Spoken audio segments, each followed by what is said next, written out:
suñu 4e numéro bi nga xam ne ñu ngi ci ànd ak Saloum Info 24 tey nag ñu ñëw fi nga xam ne mooy sphère administrative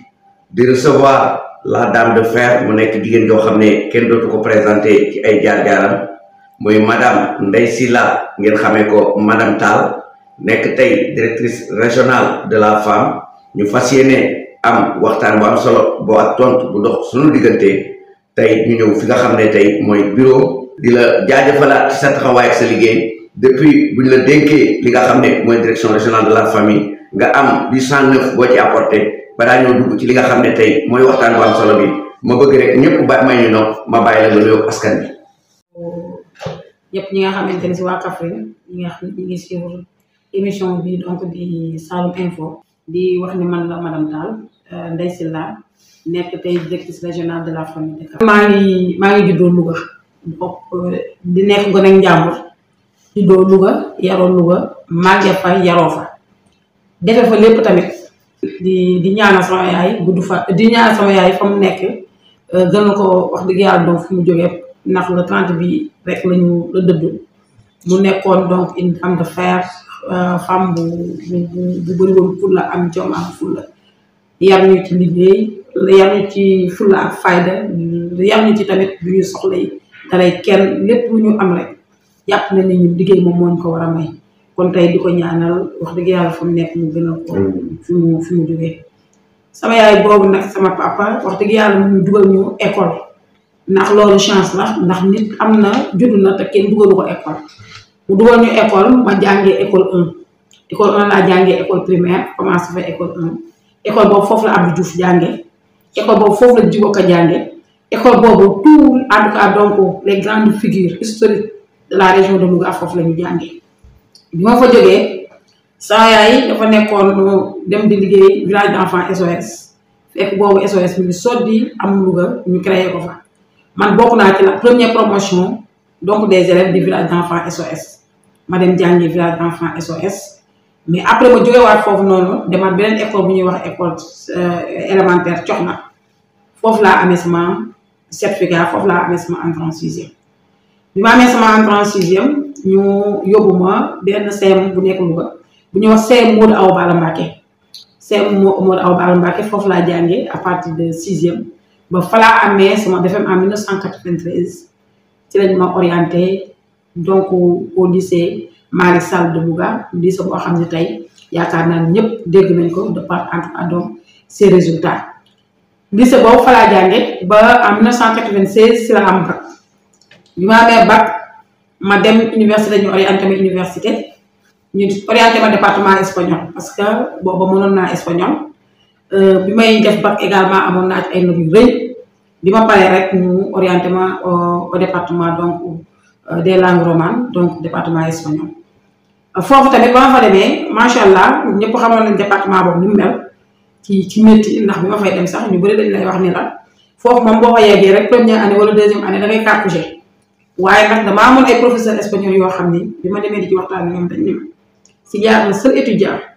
donc qui s'en est sorti il faut se dire pourquoi pas moi et ma jël phrase boobu teg ko sama kanam mais il y a des étudiants qui s'en sont sortis et pourquoi pas moi donc ma dem fa def fa la ma fa war a def première année espagnol def deuxième année def troisième année def quatrième année maîtrise te jamono jooju dem département espagnol yegg ba maîtrise jafe woon na ndax yaakaar naa ne bi ñu nekk première année boobu on était plus de 500 étudiants mais année bi ñuy def maîtrise on était que 11 étudiants bañ nañ ko ba ci bureau bi ñu ko doon defee benn bureau lañ doon defee cours muy wane ni kon loolu xëy na ñi desoon ci yoon bi bëri woon na waaye man bokkoon naa ci ñi nga xam ne ak si woon nañ ba foofu bi ñu paree ci loolu département espagnol nag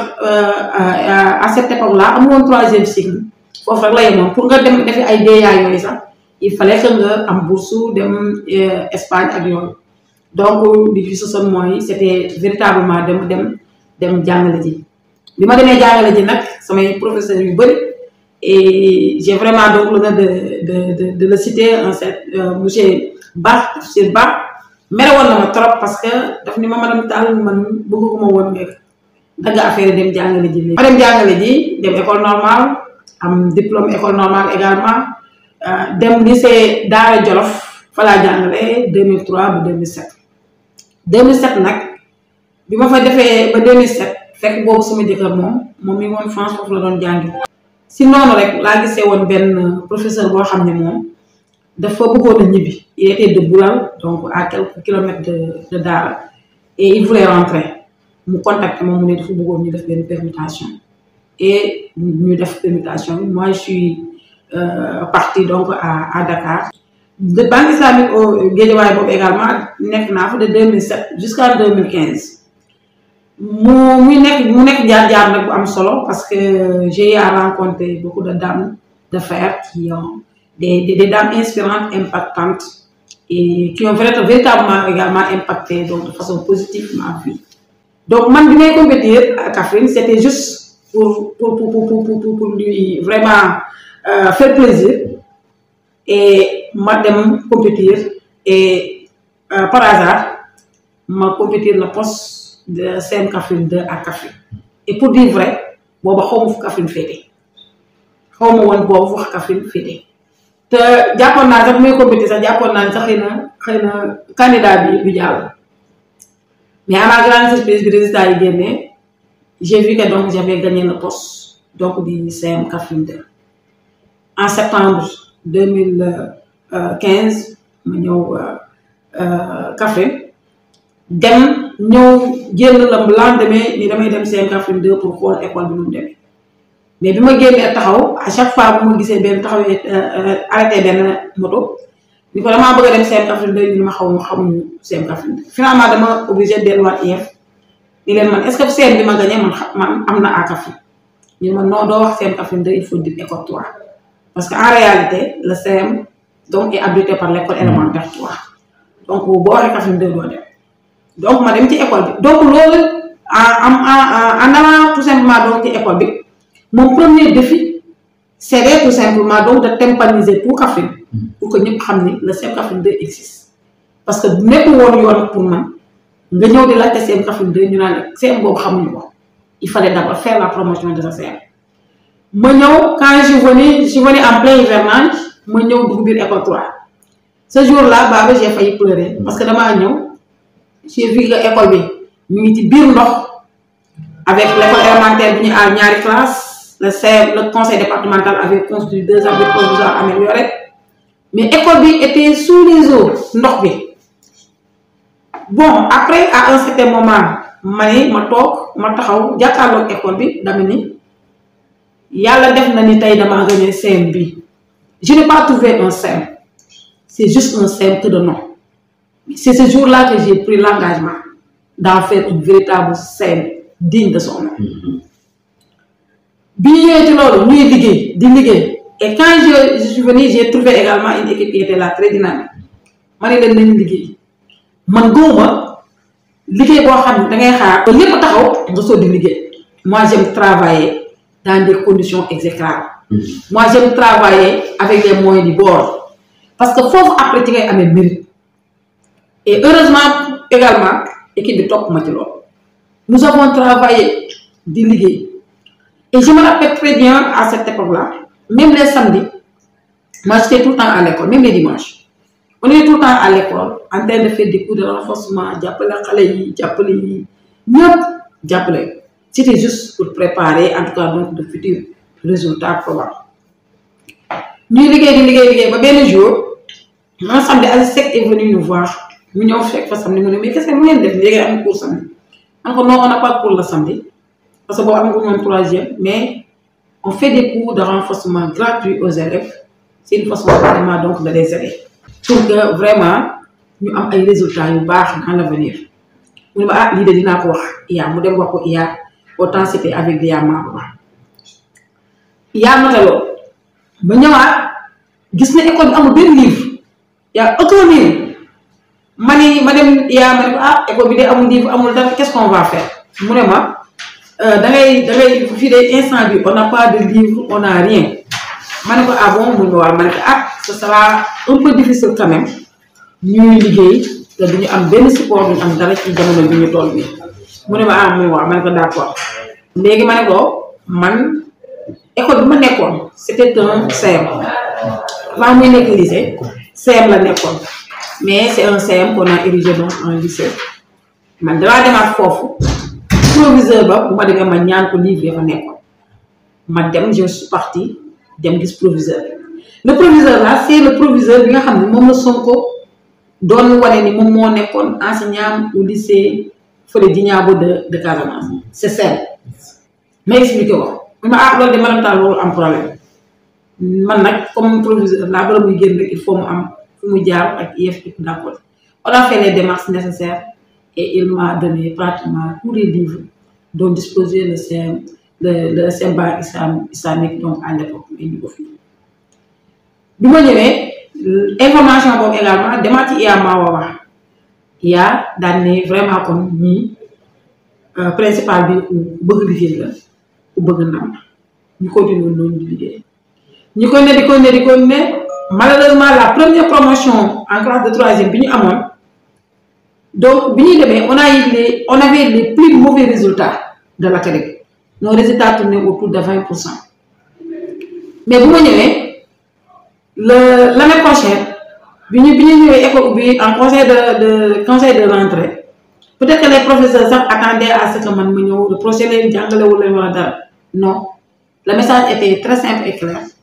vous n'y êtes pour rien peut-être que moi en tant que principal de collège am na ci foo xam ne waroon naa ko defuma ko am na lu ma waroon a taxawuma ko kon xëy na man je prends l'entière responsabilité que les résultats loolu man mais nous allons partir sur de nouvelles bases parce que nag décourager donc le mot découragement ne fait pas partie de mon vocabulaire on va repartir sur de nouvelles bases pour avoir un résultat et là ñu daal di commencer waat commencer waat liggéey bi commencer waat tout et cette année-là de 20% on est arrivé à 79, quelque chose comme ça %. Donc ñu ngi commencé di jóg et depuis lors les résultats ne cessent de grimper alhamdoulilah il y a gis loolu gis na par exemple il y avait un partenaire qui était venu PASEC et qui devait construire un CM de type urbain à Kaffrine donc moom moo doon IA fu ko neexoon ci Kaffrine tey moom la ko fa yóbbu Koungheul Mbirkilaan fu ko neexoon moom la ko fa yóbbu mais IA a dit que CM bi dama koy réserver le CM Kaffrine 2 pour 2 raisons parce que tout simplement c'est un établissement dirigé par une dame mais également c'est un établissement boo xam ne dañoo ñëw fekk ay conditions yu difficiles yu métti mais ci loolu ñuy liggéey ba am ay résultats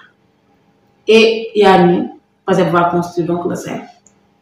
PASEC nous a beaucoup aidé en termes de renforcement donc des cours de renforcement capacité des cours de renforcement également des ateliers également de formation pour capaciter également donc les enseignants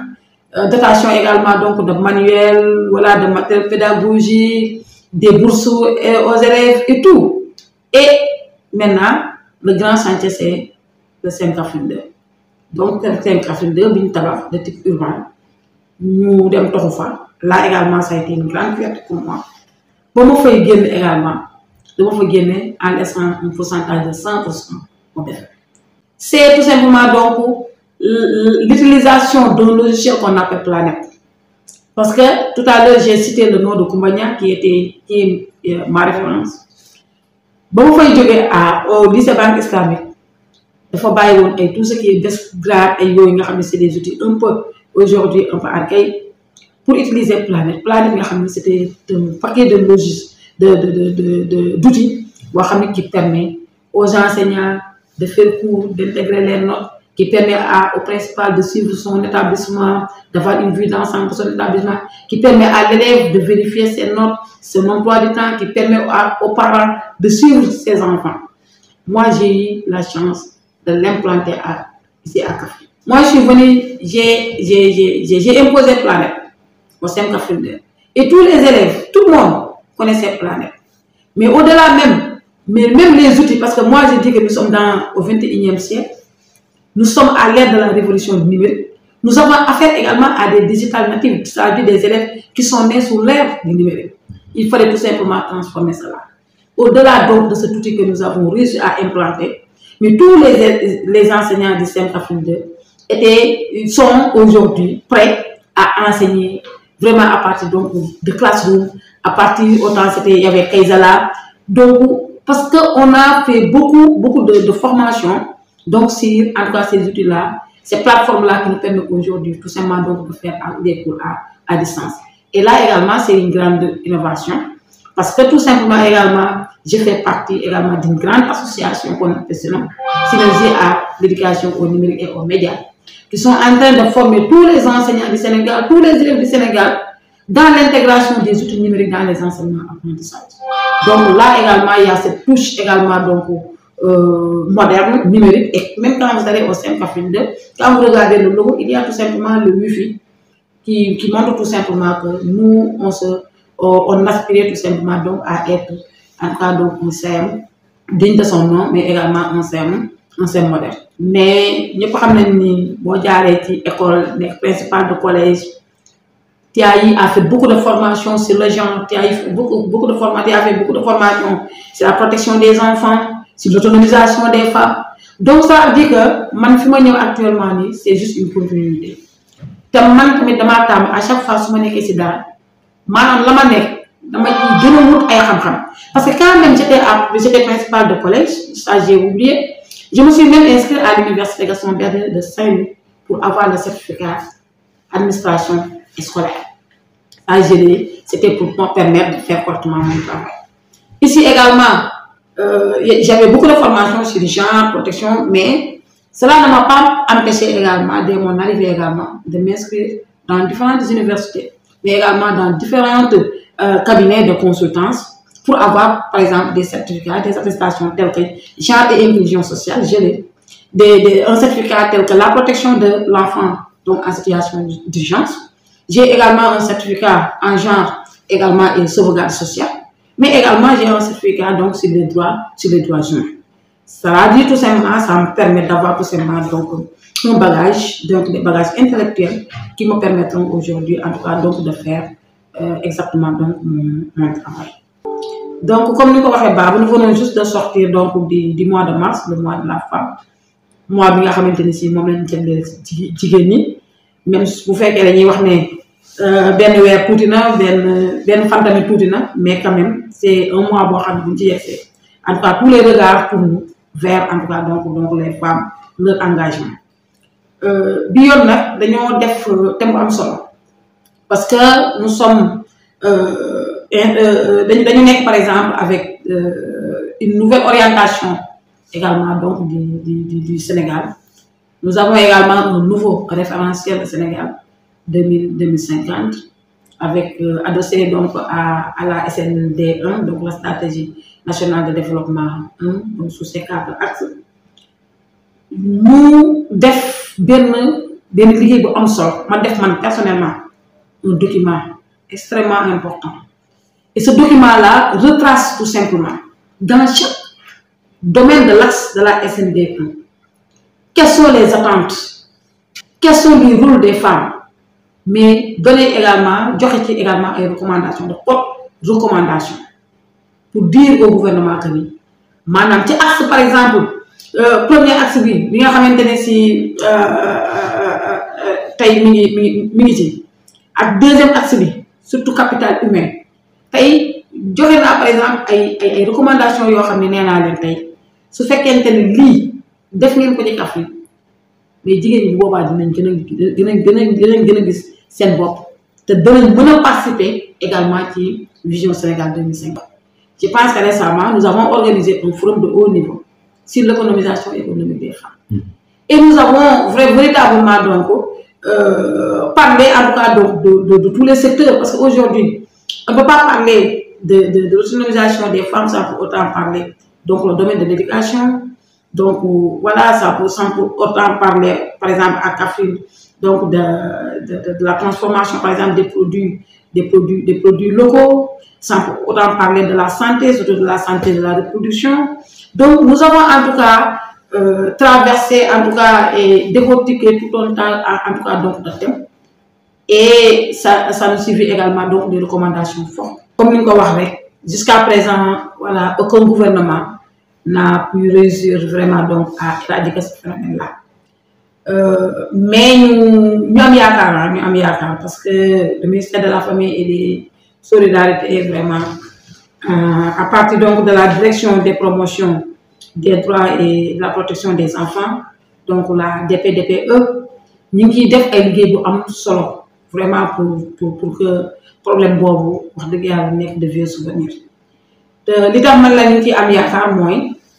le 12 passé vraiment il y a eu quand même un événement qu'il faudra véritablement saluer parce que la ministre de la femme et des solidarités donc avec donc son bras technique la DPDPE dañoo organiser une randonnée pédestre boobu bañ koy organiser dañoo convoquer dans tous les 46 départements du Sénégal plus les organisations qui interviennent souvent donc dans la protection des enfants CDPE yëpp lañu woo bi ne woowee c'est autour donc des randonnées pédestres mais li gën a neexal randonnée pédestre c'est la participation également d'Ousmane Sonko le premier ministre du Sénégal parce que là également véritablement donc ça nous permet en tout cas à nous en tant que techniciens en tant que de savoir que véritablement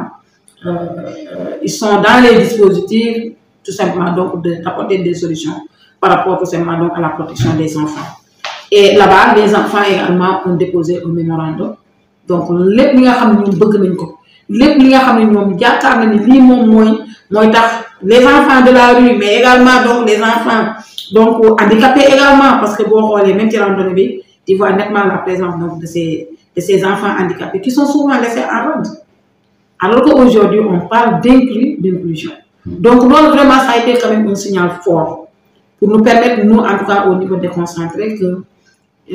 des voies et moyens des pistes en tout cas sont en train d'être explorés pour en tout cas une fois de façon définitive éradiquer et donner des solutions donc à ce problème donc des enfants. et bu ñuy wax égalité mooy tey bu ñu nekkee ci école ba mu nekk góor mu nekk jigéen maanaam xel bi jigéen am moom la ko góor ki am te parfois sax ku jigéen ki ëpp xel téeméer junni yoon ku góor ki foofu nag la ñuy wax ne maanaam la ji ku góor ka la mën a jàng ba am moom amam réussir ci àddinaam réussir ci vie mais ku jigéen ki également à côté war na mën a am dispositif boobu ba jàng moom tamit ba réussir ba nga xam ne fi ñu nee jigéen mi ngi nii rek danañ ne góor fi ñu nee góor mi ngi nii danañ ne jigéen mi parce que j'ai l'habitude de le dire la vision Sénégal 2050 pour ñu atteindre ko il faut forcément qu'on fasse la promotion des femmes la promotion des filles et je pense que les nouvelles autorités également l'ont très bien compris parce que donc yaakaar naa ne tey il faut ñu dem il faut qu'on nous devons marcher ensemble tey ANSD bi mu génnee mais les femmes représentent aujourd'hui 49,4% de la population du Sénégal. comme ni nga ko waxee rek Kaffrine moom loolu am na ci ay réalité bi may ñëw nag nee nañ ma gënoon naa métti ndaxte c'était vraiment une zone très réfractaire quand même à l'éducation mais quand même am na ay jéego yu bëri yu fi ñëw mais ba léegi dafa des xam nga man bi may ñëw Kaffrine moi quand je suis venue à Kaffrine j'étais la première femme chef d'établissement principale de collège te dëkkuma Kaffrine j'ai trouvé Yaay Kandia Konaté la première proviseure du lycée ba am ko Kopar Ndaw dëkkul Kaffrine et boo xoolee y a tous les postes de responsabilité souvent doo woon gis ay jigéen wala ñu fi nekk c'est des dames qui sont venues d'ailleurs mais là boo duggee ci biir école yi ci ngay xam explication bi lan la en général fii n'ont pas l'habitude de faire des études poussées c'est-à-dire bu ñu nee ba am BFEM wala ñu am bac ñoom am nañ diplôme c'est ça man souvent dama doon jaar sama classe di leen wax naa leen dañ ngeen jàng te bu leen nangoo jàng boo xam ne ay BFEM rek ngeen yaakaar ne am ngeen ay diplôme mariage également bu leen di bëgg rek teel a marié moi je me suis mariée après la maîtrise et j'avais l'habitude de le dire à mes élèves man leen damaa def maîtrise ba pare soo di marié parce que dañuy leen di maye bu leen maye automatiquement ñu dem buñ paree après bàyyi nañ jaar mais ce sont ces mêmes filles là et encore ñuy revenir encore parfois ñu tas parfois ñu nekk ay causes vulnérables nekk également di vivre dans des conditions très difficiles te man loolu li ma leen ciy wax mooy man jàpp naa ne tey si tey kenn ku ci nekk dangaa war a jàng Kaffrine c'est une région bi nga xam ne dafa commencé di jóg maanaam ñoom tey war nañoo dem jàngi dellusiwaat ci seen dëkk gérer seen dëkk postes de responsabilité yi fi am ñu mën ko gérer seen bopp. nañu waxante dëgg bu ñëwee fii Saloum jigéen ñi bay ñu ëpp téeméer bi ñu góor ñi bay kon yaakaar naa ne ñooñu ñëpp xam nañ ne jigéen na Saloum également ay jàmbaar lañ kon ñooñu bu ñu leen joxee ay suuf jox leen jumtukaay mais la souveraineté alimentaire bi nga xam ne tey moom mooy pratiquement voilà wax ji ci Sénégal 2050 donc avec sax même la souveraineté à tout point de vue ah donc yaakaar naa ne bu boobaa loolu dina réglé wu. di ñaan yàlla effort yooyu ñuy def pour la promotion des femmes pour la promotion des filles tey bu ñu demee wala man tey man tax su ma ñibbee quand je regarde vraiment donc les enfants de Kaffrine ma gis à travers véritablement donc ci télé bi donc des figures de grandes figures voilà qui ont eu à réussir dans la vie et qui sont devenues de grandes personnalités et là ça me fera vraiment véritablement plaisir fekk boobu maa ngi peut-être retraité toog di xool. mais loolu rek lañ fi am parce que nit moom toujours su fekkente ne yàlla dalaa xëcc liggéey boo xam ne da ngay sensibiliser da ngay jàngale da ngay def loolu yaakaar naa ne ñoom bu ñu ne ba réussir yow li ngay mën a def rek mooy vraiment da ngay. En tout cas merci beaucoup à Saloum Info. Vraiment donc ça a été un grand plaisir de vous accueillir vraiment donc dans les locaux de la direction régionale de la famille de Kaffrine pour partager donc avec vous en tout cas donc mon humble parcours également donc et peut-être qu'il pourra servir également de modèle pour toute la génération future. Voilà, peut-être maintenant nous n'avons pas épluché toutes les questions, mais nous avons fait le tour d'horizon de l'essentiel. Li nga wax rek madame Tall une fois de plus c'est un immense plaisir ma ci ak yow wax ak tontu parce que nekk na nit koo xam ne kii xam naa sa taxawaay xam naa sa liggéey xam naa li responsabilité yi nga xam ne xam nga moom lañ la dénk waaye ñu ànd ci également ki nga xam ne mooy Salam borom Saloum Info 24 moom it jamono ji ñu nekk di mu def le tour kilifa yi nga xam ne wax nga ko ñu dugal su loxo mettre la main à la pâte pour le développement de Kaffrine. Rendez-vous est pris ultérieurement ci beneen numéro beneen invité waaye ñuy gën a madame Tall bu baax a baax di ko jaajëfal di leen ñaanal yéen ñëpp kenn dalu jàmm.